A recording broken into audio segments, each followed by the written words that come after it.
Mixing is, it can take days to mix one song. What you're doing is you may have 24 tracks of different information: a kick drum, snare drum, and tom-tom, overhead, hi-hat, bass, guitar, and the guitar amp, and piano left, piano low, piano high, and then certain horns and strings. You got all of these tracks full of this information, and you have to fix the little repair that happened on this track. Maybe this sax was out of tune. You got to fix that.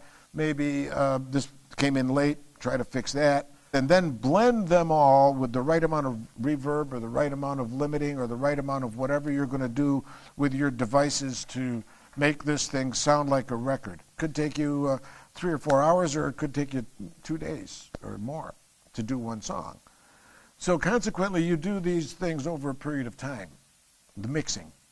Well, now when you've got all of the songs mixed, you want to make it all sound as if it's all happened at the same time, the same band, where you recorded it over a period of a couple of months, different days, different mics maybe. So now what you have is maybe 10 or 12 or 15 different songs that are all mixed and they're all blended nice, but they don't sound like they're come from the same record.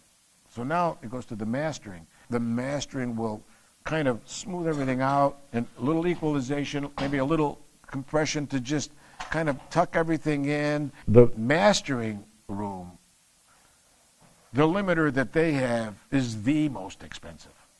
The equalizers that they have are the top in the business, because all they need is 2.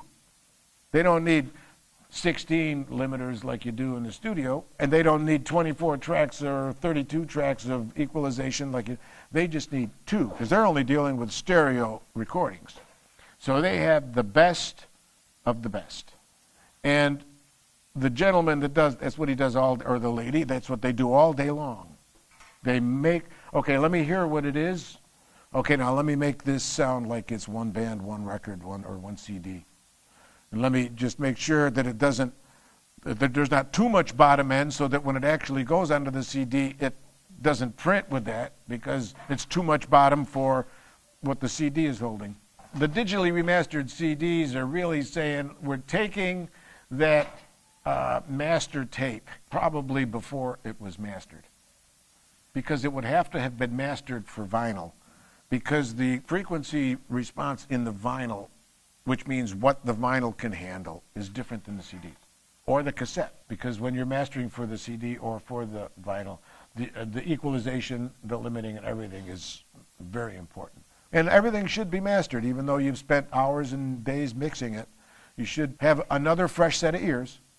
Okay, this is what I've done, Oh, well, I can see this. Let me smooth it up. Boom, and all of a sudden it sounds like the CD that you made,